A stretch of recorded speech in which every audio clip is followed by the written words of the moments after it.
today we have a new dealership opening up here in Columbus. It is the Indian dealership, and they are having a demo day. So I just got done registering to ride the demo. Since you guys know I am on a road glide, I'm going to test out the Pursuit. Really curious to see what this new Pursuit is like. So right now I'm going outside to meet up with the guy to find out what I got to do next, so that we can see what the ride is like. I think I'm going the wrong way, but okay. So I'm going the wrong way. I'm going through another dealership, watching somebody do a TikTok video. But like I said, I'm going out here to see what an Indian motorcycle is like. All right, so when I get a chance to see the actual bike, I will jump back on to let you guys know. All right, talk to y'all later. Right, so I'm at the Indian dealership and I'm about to ride this Indian Pursuit. This is their newest bike. Pretty much it is the Challenger and the Roadmaster pretty much put together. So you know, I'm coming from a road glide, so I want to see what the big deal is with the Pursuit. So like I said, this is what I'll be riding. The way the demo works is I'll be able to take the bike out for a maximum of 30 minutes. So, and when I get on the bike, I'll be able to video my ride on the bike through my helmet camera. And that's pretty much it. Like I said, so we'll look through here. I'm trying to, so you can put 2 full-size helmets in there, as you can see. So the storage is pretty big. You got a DC connection in there.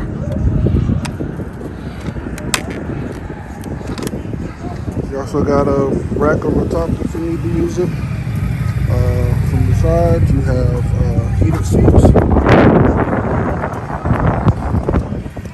But it's a beautiful day in Georgia, so I'm not going to need any heated seats today. So again, we're about to take off on here. I'm waiting for my homeboy to get his bike, and we'll jump on the bike and ride. See y'all in the future.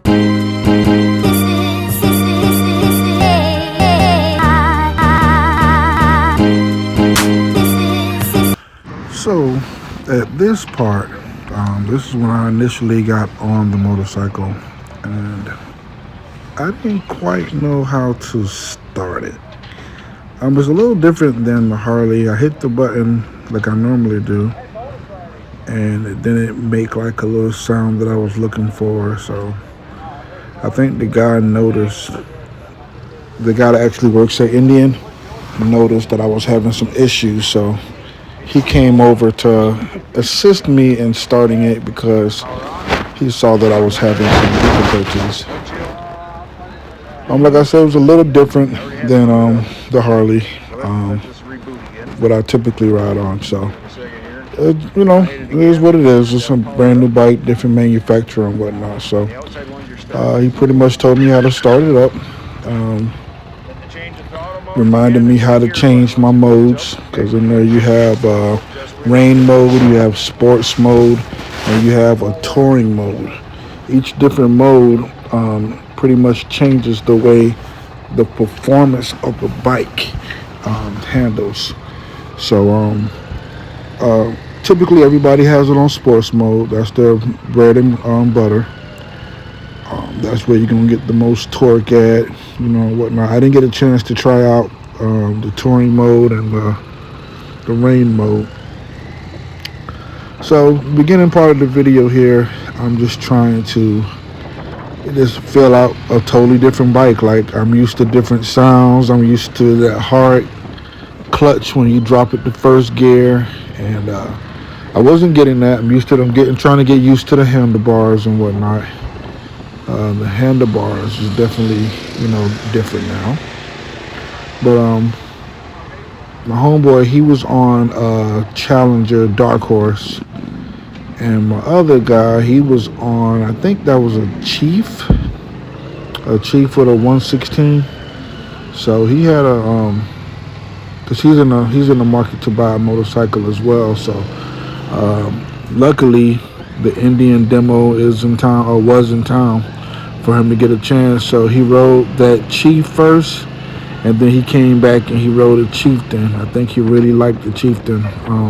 I'm not sure if I have a video of that or even a picture of that Chieftain, but he definitely liked the ride on that. So I think he'll be in the market for a bike coming up soon. The way the demo works is that supposedly they had a route for us to go or to ride, but we noticed that people were just pulling out the dealership and going whatever direction they felt like going. Ultimately, they check your driver's license first. They want to make sure that you have a motorcycle endorsement, which pretty much means that you took a motorcycle test somewhere and you were able to pass the written test, and you was also able to pass the actual riding test as well. They checked that, and that was it. They didn't ask for a deposit. I thought they would ask for a credit card to put down a deposit. They didn't ask for anything. All they wanted to know is that you had a license. They wouldn't allow you to ride if you had on shorts. They have demo helmets there. So if you don't have a helmet or you forget your helmet and you just happen to ride by and see that they have a demo, they have helmets in stock. So with the helmets that they have in stock, you'll be able to still ride. Like I said, the only thing that they say is you cannot have shorts. They were turning people away who were wearing shorts and whatnot. Yeah, so they are a stickler to the rule of no shorts. So ultimately, we just wanted to see what the big deal was. We wanted to see the numbers. I wanted to see if these numbers were, real, or were they falsified or what. So the best place to find out if these numbers are correct is to jump on the interstate. So we pretty much used our 30 minutes riding on the interstate, back and forth. One of us would take the lead, one of us would drop back. Just trying to see what the bike is, what's the hoopla about it. 'Cause it's easy to hear commercials and to, see the winning all the bagger races and stuff as of late, and just wanting to know what's the big deal. So that's me over there passing my guy and the Chief. I think we were coming out to the exit now. We were going to the exit to hit the interstate.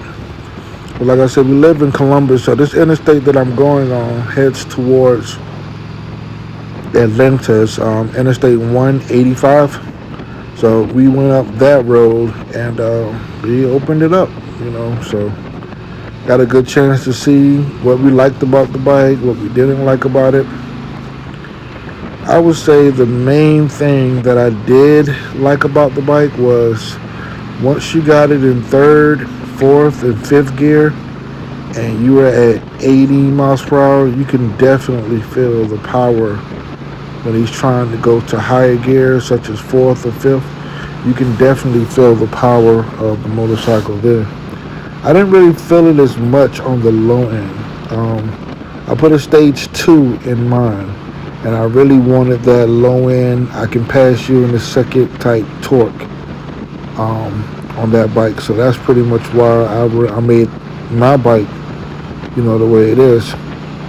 But it was good to know what it felt like when you had a bike that had higher power bands later in the RPM. So that was pretty cool because, like I said, you hit third and fourth, and you hit it, and your bottom would slide right off that seat.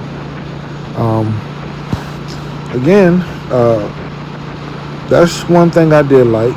Another thing that I liked that people think is very minute until you get caught in it. But if you notice the lower covers at the bottom, those lower covers you can close and open with your foot. So a lot of times you get stuck in the rain or whatnot, and then you have to physically pull over under a bridge, try to change your clothes, close the vents and whatnot. But on this, as soon as you feel the rain starting to come or anything, you can go ahead and close each vent with your foot. So that was a big plus. Like I said, you don't notice these pluses until, you know, it's one of those things like the windshield wiper. You don't know how important a windshield wiper is until it starts raining. But to be able to open and close those vents with your feet is amazing. Like I said, on mine, I would have to pull over because I can't reach it safely. I can reach it and touch it, but it's really not safe because I'm, at that time, I'm leaning all the way over almost by my shoelace.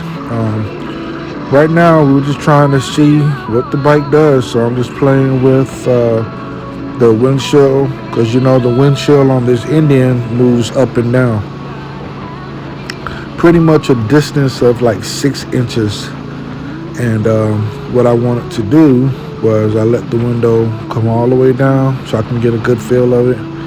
And then I let the mission go all the way up, the windshield. So that was pretty cool, like I said, and you definitely can feel it. So if you just want to feel some wind, you're riding locally, I'll lower that windshield and, it's cool. It's a regular motorcycle height and whatnot. But if you're on the interstate and you're trying to roll and you also know that if I slow this down, I won't be able to, if I leave the windshield down, I'm going to get a lot of wind and it's going to affect my ride. It's going to provide more wear and tear to me. So this thing that you just need to have in the back of your brain, know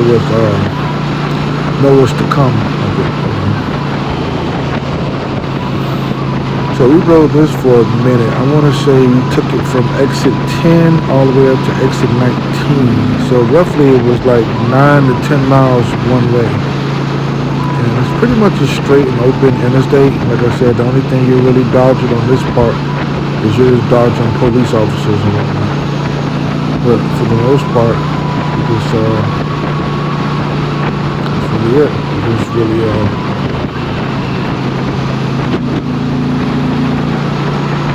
just riding.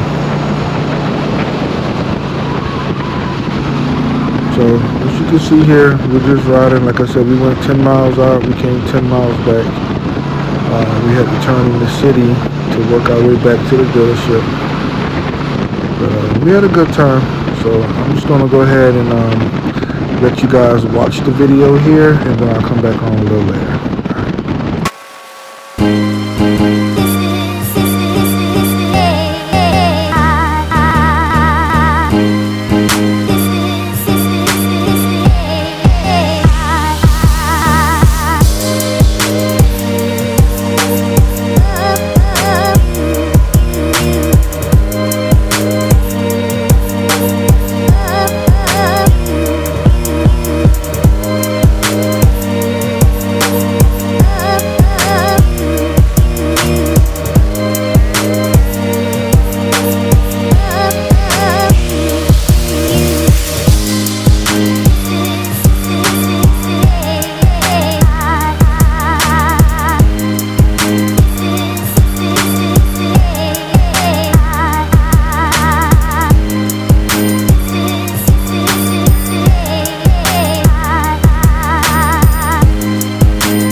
All right, so here we're heading back to the dealership because it's right at our 30-minute mark. So we're just working our way back to the dealership. Pretty much a enjoyable ride. I definitely understand why people would enjoy the Indian, but myself, I'm gonna stay with my Harley for various reasons. Like the one part I can really say I do like about the Indian was the liquid cooled engine because I noticed that when riding and whatnot, it gets really hot, especially if it's like stop and go on a summer day. It gets really hot. But one thing I do notice about the Harley that I like, the Harley has that personality, as far as like when you're changing gears, when you turn the bike on, it's just a personality that I've learned to just love. Like, and so for me, I respect the Indian. It might be faster at its top bands, and I might have to put another $5,000+ to even be comparable to the Indian as far as horsepower and torque goes. But I'm cool. I'm cool where I'm at. I don't need to keep up with any Joneses. I love how my bike rides now. It's solid, and I can respect other brands. I can totally understand why people would ride it. I mean, it's a comfortable ride. It's the great bang for your dollar if you're looking at everything as far as like dollar towards the value that you get. You definitely get your money's worth with performance, comfort, and whatnot with the Indian. So I totally understand why people are Team Indian. I'm Team Harley, and that's pretty much what it is. So it's funny that we're saying as we're riding past the Harley dealership now in the video, and if you saw those other bikers that were coming in the opposite lane, they're also coming from that dealership doing the test rides with the Indian demo as well. So we're probably like 2 to 3 minutes away from here, and then we'll be pulling up and turning it in. And they don't bother you. I've got like a few emails, thanking me for coming and attending their demo day, but there hasn't been any harassing phone calls or anybody just bothering you trying to force you to buy their motorcycle or force you to buy their stuff. So I really love that part as well as far as their customer service goes. There's nothing harassing or anything. They just ask you to ride their bike, bring it back to them the same way you got it, and that's pretty much it. So it was a successful demo day. Nobody had any accidents. Nobody had any issues. My homeboy that was on the Chief, he's tried the Chieftain. I didn't record him trying the Chieftain, but that was it. It was a really good video. I mean, good ride. Sorry, good ride, and we really enjoyed ourselves. And like I said, I'm Team Harley. That's just what it is. See y'all guys.